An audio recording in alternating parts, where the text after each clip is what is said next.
popular image of India, backward and poverty-ridden. 650 million people jostling each other for food and a livelihood. A few so-called modern cities, and the rest a vast rural slum. India, the rooted impassivity of an ancient civilization clinging to an outmoded pastoral culture. This is the popular image, but like so many popular images, it's not really accurate.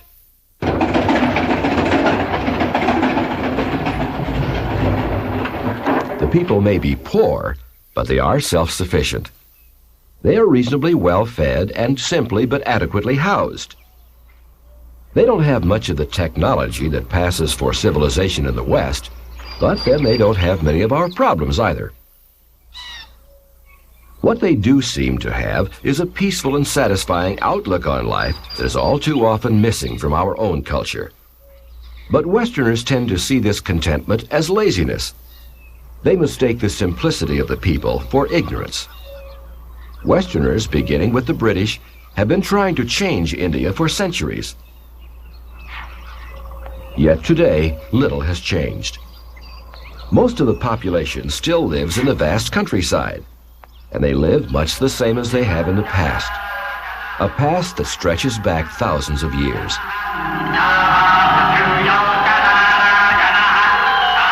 Are they stubbornly clinging to their ancient superstitions and beliefs, or do they simply prefer their way of life to our own? A case in point is the sacred cow.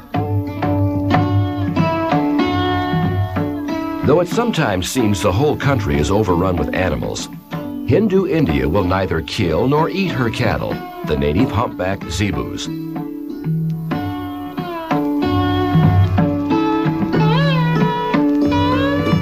It is particularly hard for Westerners to understand this worship of cows. After all, we live in the land of the Golden Arch, where the hamburger reigns as the single most popular American dish. Western economists say that beef alone could solve India's food problems and perhaps lay the base for a lucrative export trade. It's in this context that cattle worship and cattle protection have been attacked for over a century as lunatic obstacles to farm management. The sacred cow, we use that very phrase to describe perversity, any blind, irrational loyalty that slows progress or impedes logical problem solving. But it often pays to re-examine our own perspectives and try to view other people's beliefs without prejudice. Let's take a closer, more objective look at the sacred cow and try to understand why it is so important to India.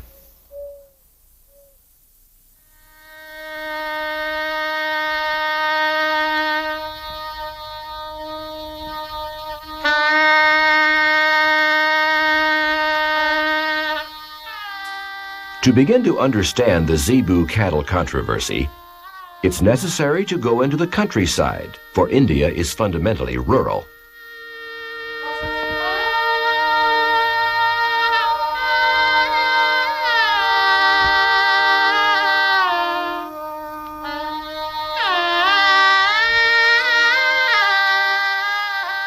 As the population is multiplied, land holdings have been split and split again, so that most contemporary farmers have a mere acre or two, hardly enough to warrant the purchase of a tractor.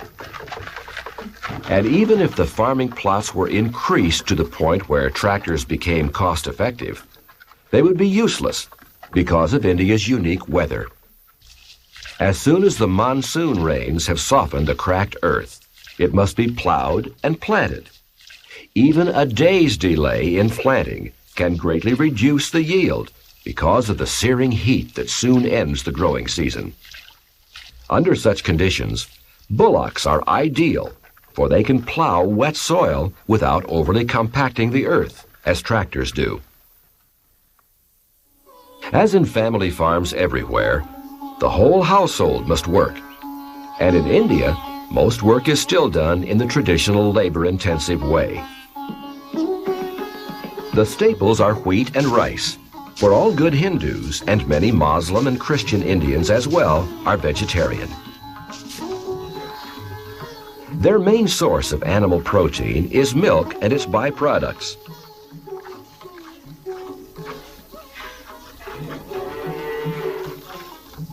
The churn is a part of every household. The fact is that cows produce much more usable protein in the form of milk, butter, and cheese than in the form of beef.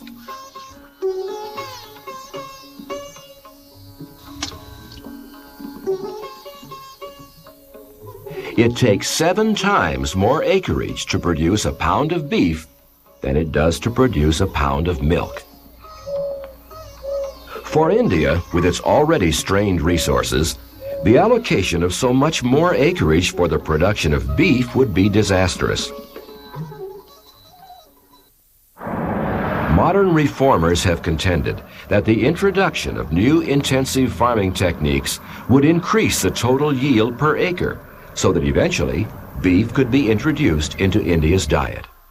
They say this would improve the people's health, which would also increase the overall productivity of the nation. They also argue that because of religious taboos, most Indians would not agree to these changes. And at least on this point, the reformers are right.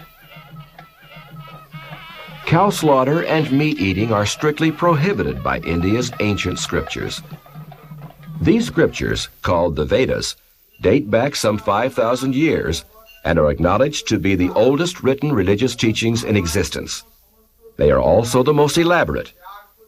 According to the Vedas, the human diet should consist of grains, fruits, vegetables, and dairy products. Meat eating is specifically condemned. It is described as both cruel and unhealthy, and is regarded as extremely detrimental to spiritual advancement. The penalty, or karmic reaction, for slaughtering animals for food is severe. Meat eaters must take birth again and again to suffer in turn at the hands of every animal that they have ever eaten. Most Indians firmly believe in these laws of karma, and with the promise of such harsh consequences, they are understandably reluctant to flaunt these laws by eating any kind of meat. The Vedas say that all animals are supposed to be protected, but above all, the cow is considered to be sacred. This is Lord Krishna. According to the Vedas, the Supreme Personality of Godhead. When he incarnated on Earth 5,000 years ago, he appeared as a simple cowherd boy, and his childhood pastimes were spent in caring for his beloved cows. One of his names, in fact, is Gopal, friend and protector of the cows. Because of this close identification with Krishna, the cow is honored and revered as sacred. In addition, the cow is frequently seen in the Vedas as a symbol for religiosity and for the other virtuous qualities it exhibits, qualities like charity and mercy, because of the cow's generosity with its milk, or motherhood, because of the tender, loving care cows give their young, and because of the importance of cow's milk in nurturing our own young. Small wonder that all but 2 Indian states have anti-cow slaughter laws, and that all of India would protest and riot if beef consumption were in any way encouraged.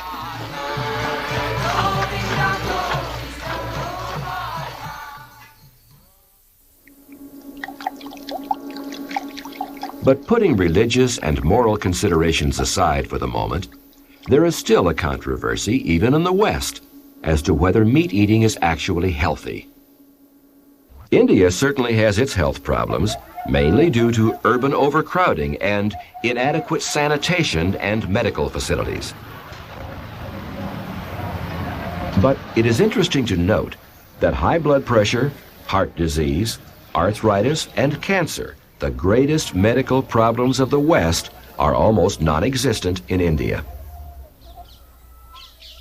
Recent studies have confirmed that vegetarians everywhere suffer a far lower incidence of these diseases than do meat eaters.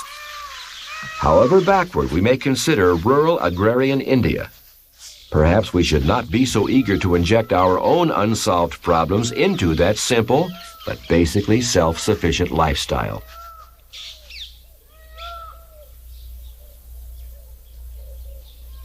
But critics have said that it's also a marginal way of life, one that produces few surpluses. From their universities and government administrative posts, critics pointed out that if the farmer's cow turns barren, he's lost his only chance of replacing the work team. And if the cow goes dry, the household has lost its milk and butter.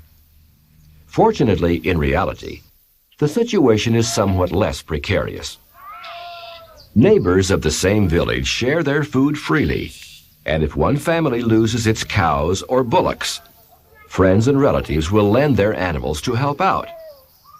In a culture so compassionate that it prohibits cow slaughter, helping one's neighbor is an even more sacred obligation. But strangely enough, it is this cultural compassion that is the source of most of the controversy. India's persistent refusal to kill her aged and useless cows has drawn the heaviest critical attack from reformers. Farmers will not kill sick bullocks and aging cows for food, or even sell them for money to buy replacements. Instead, they're kept alive, and there are even nursing homes to look after some of them. The homes are called Gaushalas. Some are government agencies, and some are private charities set up by rich Hindus seeking spiritual grace. In hard times, farmers can board their ailing cattle here free of charge, reclaiming them when times get better. Critics say, why not just let them die off? They say that India can't afford to keep these useless cows that compete for croplands and precious foodstuffs. A persuasive argument. But India actually spends less on its sick and aging cattle than Americans spend on nursing their cats and dogs. And India's cattle population is 6 times as large as the American pet population. To the Indian farmer, his cattle are members of the family, to be cared for at least as well as pets. And since the farmers also depend on their cattle for their livelihood, it makes both good economic and emotional sense to see that they are well taken care of.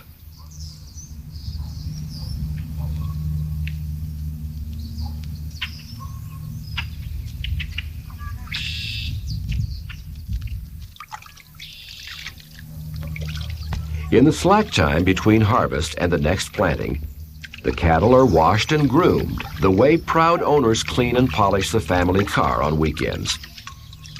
The Indian farmer takes pleasure in adorning them, especially for the twice-yearly cow festivals, one of which is held in the late summer at the end of the rains, and the other one right at the end of the harvest period. Govinda Jaya Jaya Gopala Jaya Jaya. Much the same scene is taking place all through rural India. Festooned and garlanded, the cattle have been herded to the local common. Most of the villagers who assemble arrive with treats, such as succulent mustard greens. While the cattle forage stolidly as cattle do, the celebrants sprinkle them with water and make their thanksgivings.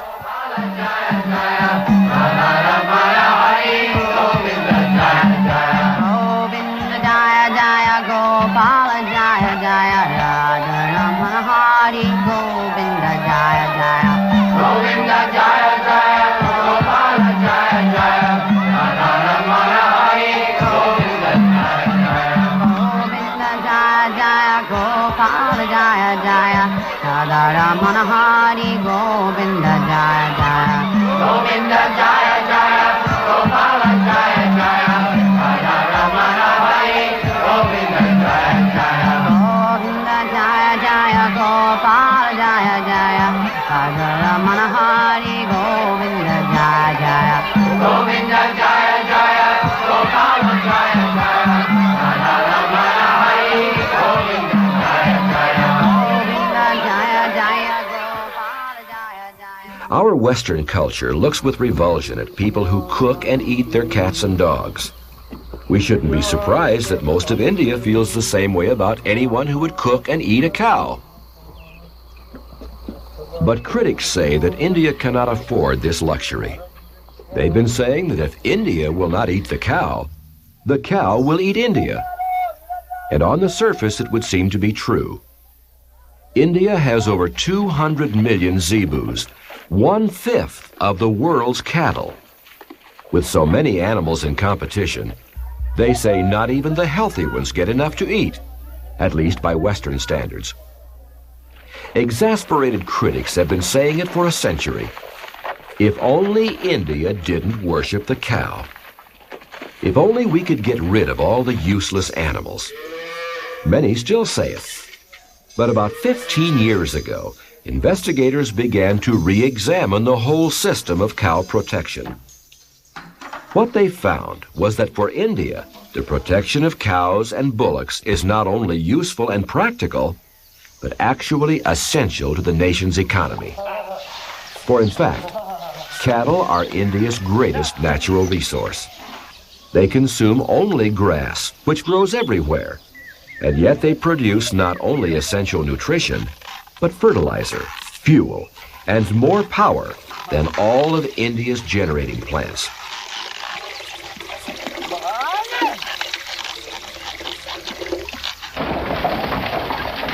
India runs on bullock power. 15 million bullock carts moving some 15 billion ton-kilometers of goods. New studies in energetics have shown that bullocks do 2/3 of the work on the average farm. Electricity and fossil fuels do a mere 10%. Bullocks not only plow the fields and haul the produce, but also grind the sugar cane to extract the syrup, which is then boiled down and shaped by hand into sugar cakes. Bullocks turn the presses that render the linseed oil. Converting India's bullock power to machinery would cost an estimated $20 to $30 billion, plus far more in fuel, maintenance, and replacement costs.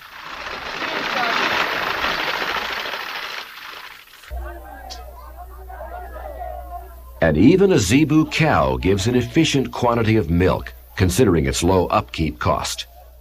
Frothy from being boiled, cooled to drinking temperature by the time-honored technique, it's the favorite Indian refreshment.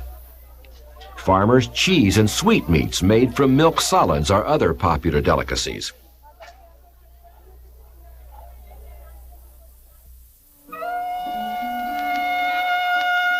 The biggest energy contribution of cows and bullocks is actually their dung.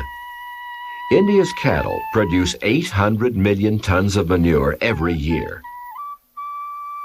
In the countryside, it is the children's job to see that none is missed or overlooked. Hardly the kind of thing Westerners would want their children to touch, let alone bring home. But in India, the people learn from the ancient Vedic scriptures that cow dung is different from all other forms of excrement. Far from being untouchable, cow manure is considered pure. Obviously, Westerners said, this is the kind of absurd conclusion you arrive at when you start worshiping animals. And once again, Westerners were wrong. After exhaustive scientific tests, it turns out that cow dung is not only completely free from harmful bacteria, but also does a terrific job of killing them. It is a natural antiseptic, every bit as good as Lysol or Mr. Clean.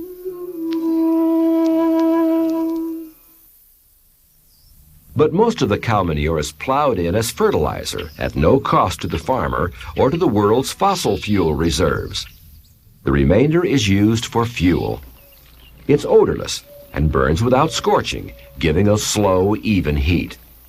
So a housewife can count on leaving her pots unattended all day or return at any time to a grill that's been preheated for short-order cooking. To replace dung with coal would cost India an additional $1.5 billion a year.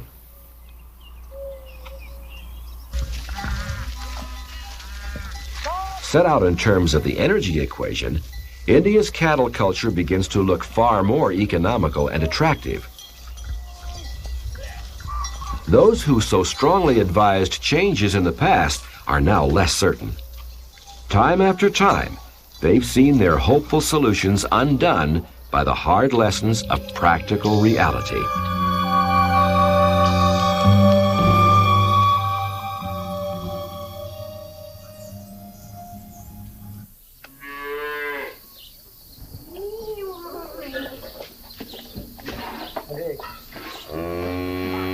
A good example is the water buffalo, once seen as the perfect answer to India's cow problems. India's farmers were encouraged to begin using them and breeding them in the hope that they would one day replace the sacred cow.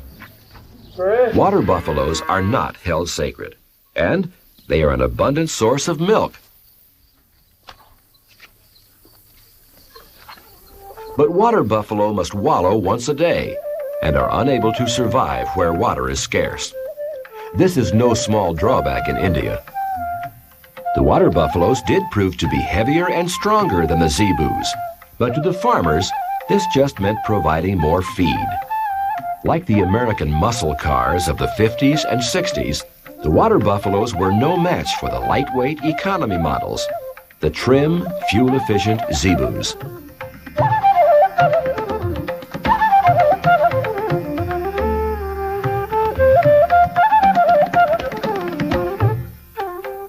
So back to the drawing board. And now the debate has shifted. Unable to come up with a workable alternative to the cow, the reformers have devised a new argument. Why not keep the old cattle culture, they say, but modernize it, streamline it, and make it much more efficient? So there began several ambitious programs for improving the breed, using pedigree bulls bought from Europe, as well as artificial insemination.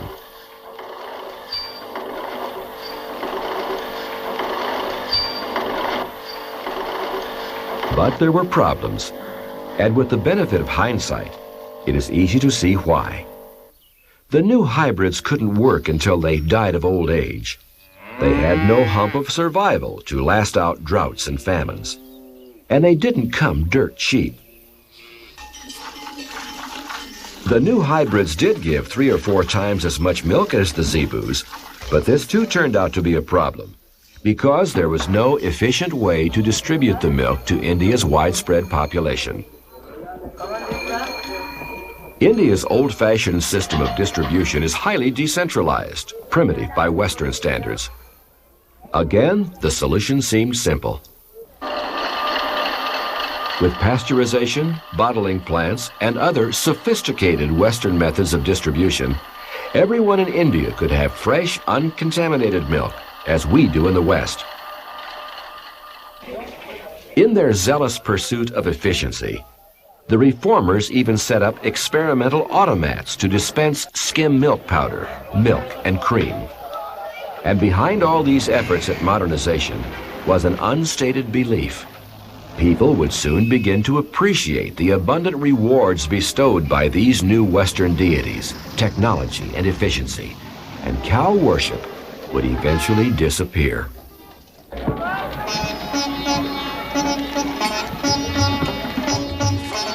But once again, problems kept cropping up. And in the end, it was modernization that failed to prove its value. For the Indian farmer, the old ways remained the best. Take pasteurization, for example. In India, everyone likes to drink their milk piping hot, so Indian housewives have always boiled their milk anyway as a matter of taste. For India, pasteurization would be a waste of time and money. And speaking of money, it seems that the proponents of modernization had conveniently forgotten that modern Western cattle technology is powered by machinery, not men, and consumes vast amounts of energy. Tractors, giant harvesting machines, milking machines, and daily pickups by refrigerated tankers using modern highways. And this is only the beginning. In the Western distribution system, there are huge bottling plants, refrigeration in every store, and refrigerators in every home.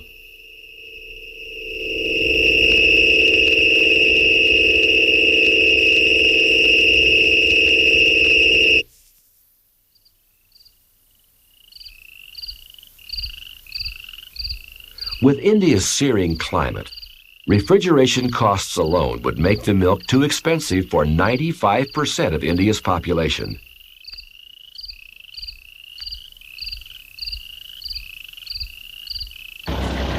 India was beginning to realize that these Western gods could be very demanding indeed.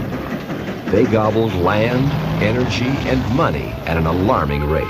And India, lacking the vast natural resources of the West, simply could not afford to replace the zebu. The wonderful thing about zebus is that they get along very well on practically nothing. Things humans can't use, like wheat stubble, rice straw, and husks.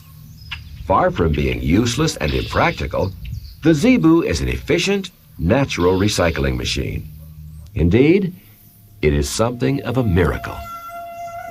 And so it eventually became clear that this ancient system of cow protection remains the most practical and efficient agricultural model for India today.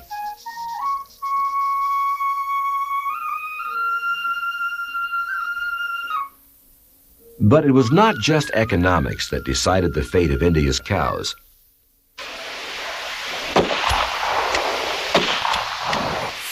Western-style cattle breeding depends on scientific culling, killing off the less productive animals. The ancient Vedic scriptures that form the basis of their religious and moral beliefs say that such cruelty to animals leads to a disregard for human life.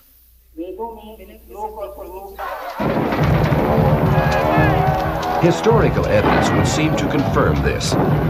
Vegetarian cultures generally exhibit less aggressive behavior and go to war less often than societies that eat meat. Standing on the brink of World War III, perhaps our own society should give this possibility some serious consideration.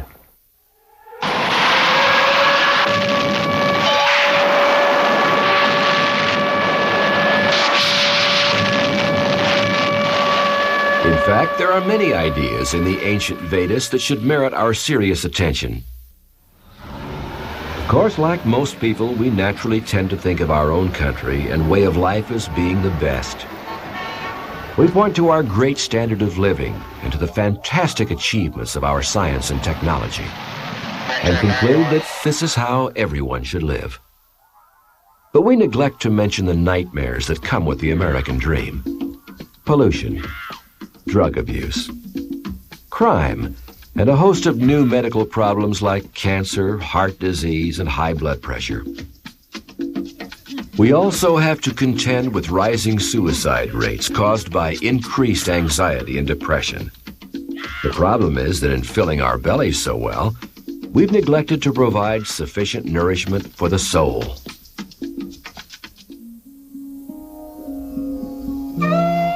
There is much we can learn from the rich spiritual heritage of India, but only if we are willing to question our own values, attitudes, and beliefs. After all, between the zebu and Western technology, which is really the sacred cow?